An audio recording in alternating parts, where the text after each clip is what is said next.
स्वागत है आपका एमके स्टडी ऑनलाइन में। पर्यावरण में लेके चलते हैं आपको। निम्नलिखित कथनों पर ध्यान दीजिए।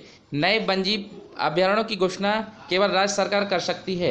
नए राष्ट्रीय उद्यानों की घोषणा केवल केंद्र सरकार कर सकती है। कौन सा कथन सत्य है? केवल एक, केवल दो, दोनों, कोई नहीं। इसका आंसर है कोई भी नहीं। डी ऑप्शन इसका सही है। कोई सा कथन सत्य नहीं है। नए वन्यजीव अभ्यारण्यों और नेशनल पार्कों की घोषणा केंद्र राज्य सरकार दोनों सरकार करती है, केंद्र सरकार अकेली नहीं करती है, इसलिए इसमें से कोई भी नहीं है। डी ऑप्शन सही है। वन्य जीवन संरक्षण अधिनियम के जरिए भारत में खेती और रोपण से निम्नलिखित पौधों में से कौन सा निषिद्ध किया गया है? Killer Beed, dragon plant, belladonna, ladies speaker, orchids. तो इसका आंसर है D, ladies speaker orchids. Next question है, किस एक्ट में नए वन्यजीव रिजर्व बनाने का प्रावधान है? Wild life protection act 1972, biological diversity act 2002, environment act 2006। इनमें से कोई नहीं। इसका आंसर है इनमें से कोई नहीं। डी इसका सही है। वन्यजीव रिजर्व बनाने का प्रावधान किसी एक्ट में नहीं है। निम्नलिखित में से कौन सा कथन सत्य है? जैविक नाइट्रोजन फिसलेशन केवल ऑक्सीजन की अनुपस्थिति में होता है। केवल सिम्बायोटिक बैक्टीरिया वायुमंडलीय नाइट्रोजन को ठीक कर सकता है। कौन से कथन सत्य हैं? केवल एक, केवल दो, एक और दो, इनमें से कोई नहीं। तो इसका आंसर है, करेक्ट आंसर है इसका डी, इनमें से कोई नहीं। नेक्स्ट क्वेश्चन है, निम्नलिखित कथनों पर ध्यान दीजिए। गंगाधर स्टॉकहोम कन्वेंशन द्वारा लगातार कार्बनिक प्रदूषण के रूप में सूचीबद्ध किया गया है जिससे मानव और पारिस्थितिकी तंत्र पर प्रतिकूल प्रभाव पड़ सकते हैं। एंडोसल्फान गंदे धुरों में एक है। कौन से कथन सत्य हैं? केवल एक, केवल दो, एक और दो, कोई सा नहीं। इसका आंसर है केवल एक। ए आंसर इसका सही है। केवल पहला कथन सत्य है। नेक्स्ट क्वेश्चन है, कुनोपालपुर वन्यजीव अभ्यारण्य किस प्रदेश में है? महाराष्ट्र, मध्य प्रदेश, उत्तर प्रदेश, बिहार। तो इसका आंसर है बी, मध्य प्रदेश। कुनोपालपुर वन्यजीव अभ्यारण्य मध्य प्रदेश में है। नेक्स्ट क्वेश्चन है, डीडीटी कौन सा प्रदूषक उत्पन्न करता है? वायु, जल, मिट्टी, उपर्युक्त सभी। डीडीटी कौन सा प्रदूषक उत्पन्न करता है? वायु, जल, मिट्टी, उपर्युक्त सभी। इसका आंसर है उपर्युक्त सभी। वायु, जल, मिट्टी तीनों उत्पन्न करता है डीडीटी वायु प्रदूषण, जल प्रदूषण और मिट्टी तीनों को प्रदूषित करता है। नेक्स्ट क्वेश्चन है, उत्तर प्रदेश में विज्ञान और प्रौद्योगिकी परिषद का गठन कब हुआ? 1975, 1985, 1995, 2005। इसका आंसर है ए, 1975। उत्तर प्रदेश में विज्ञान और प्रौद्योगिकी परिषद का गठन 1975 में किया गया। नेक्स्ट क्वेश्चन है, निम्नलिखित में से कौन सी ग्रीन हाउस गैसें गंदे पानी से बनती हैं? मीथेन, CFC,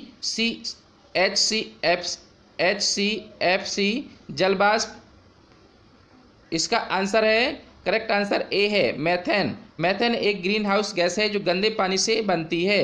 निम्नलिखित पर ध्यान दीजिए। LPG, CNG, सालो गैस, मीथेन किस गैस का मुख्य यौगिक है? केवल एक और दो, केवल दो और तीन, ये सभी।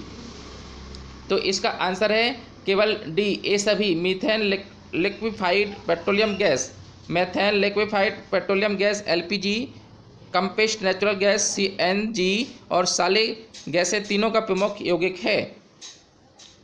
तीनों का प्रमुख यौगिक है।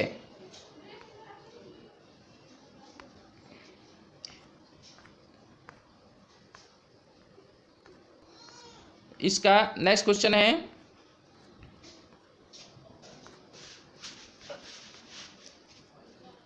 वाशिंगटन सम्मेलन किससे संबंधित है? वाशिंगटन सम्मेलन किससे संबंधित है? कीटनाशक, खतरे में प्रजातियां, ओजोन संरक्षण, इनमें से कोई नहीं। तो इसका आंसर है खतरे में प्रजातियां। वाशिंगटन सम्मेलन खतरे में स्थित प्रजातियां हैं। इसी पुराने CITES के नाम से जाना जाता है। निम्नलिखित कथनों पर ध्यान दीजिए। रामसर समझौता प्रसिद्ध संयुक्त राष्ट्र पर्यावरणीय समझौता है। रामसर की सभी निर्दिष्ट स्थितियां मॉन्टेक्स रिकॉर्ड में हैं। इनमें से कौन से कथन सत्य हैं? केवल एक, केवल दो, दोनों, कौन सा नहीं। इसका आंसर है डी, कोई सा नहीं। रामसर समझौता 2 फरवरी 1971 में ईरान के रामसर नामक शहर में हुआ था। रामसर समझौता के अंतर्गत रामसर साइट को चुना गया।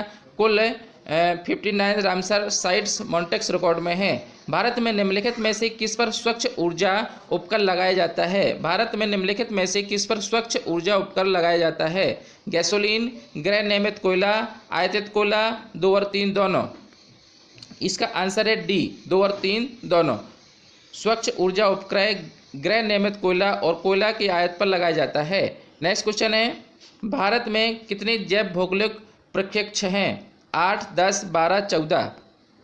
तो इसका आंसर बी है, भारत में 10 जैव भौगोलिक क्षेत्र ट्रांस हिमालय क्षेत्र, हिमालय क्षेत्र, डेचन जोन, सेमी रीत जोन, पश्चिमी घाट जोन और डेक्कन पठार, गंगा में मैदान, उत्तरी पूर्वी क्षेत्र, तटरेखा के समीप तटीय क्षेत्र और द्वीप समूह हैं। ग्रीन क्लाइमेट फंड सेट करने के लिए UNFCCC कन्वेंशन कहाँ हुआ? कोपेनहेगन, कैलकुन, बाली, पेरिस। तो इसका आंसर है ग्रीन क्लाइमेट फंड सेट स्थापित करने के लिए UNFCCC कन्वेंशन बाली में हुआ था। बाली इंडोनेशिया में है। तो इसका आंसर सी सही है, बाली। निम्नलिखित में से किस संधि के कार्यों को पूरा करने के लिए भारत सरकार नेशनल कम्युनिकेशन यानी कि NATCOM नेटकॉम का प्रकाशन करती है? US India civil nuclear corporation initiative, world summit on the information society, united nation framework convention on climate change, उपरोक्त सभी। इसका आंसर है C, united nation framework convention on climate change.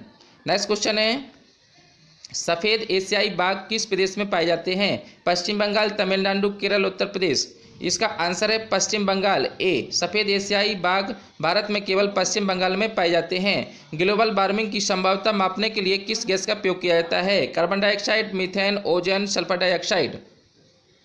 तो इसका आंसर ए सही है, carbon dioxide. Carbon dioxide CO2 global warming की संभाव्यता मापने के लिए प्रयोग की जाती है। क्योटो प्रोटोकॉल के अनुसार ग्रीन हाउस गैसों की संख्या कितनी है? 3, 5, 6, 8। क्योटो प्रोटोकॉल के अनुसार ग्रीन हाउस की गैसों की संख्या कितनी है? 3, 5, 6, 8। आंसर इसका सी सही है, 6। ग्रीन हाउस गैसों की संख्या 6 है, जो कि इस प्रकार है: जलवाष्प, carbon dioxide, methane, hydrofluorocarbon, chlorofluorocarbon, ozone. ये 6 प्रकार के क्या हैं? क्योटो प्रोटोकॉल के अनुसार ग्रीन हाउस गैसों की संख्या 6 है। ग्रीन हाउस गैसों की संख्या 6 है: जलवाष्प, carbon dioxide, methane, hydrofluorocarbon, chlorofluorocarbon, ozone. तो दोस्तों आज के वीडियो में इतना ही। वीडियो को लास्ट तक देखिए, अंत तक देखिए, लाइक कीजिए, शेयर कीजिए, सब्सक्राइब जरूर कीजिए। धन्यवाद।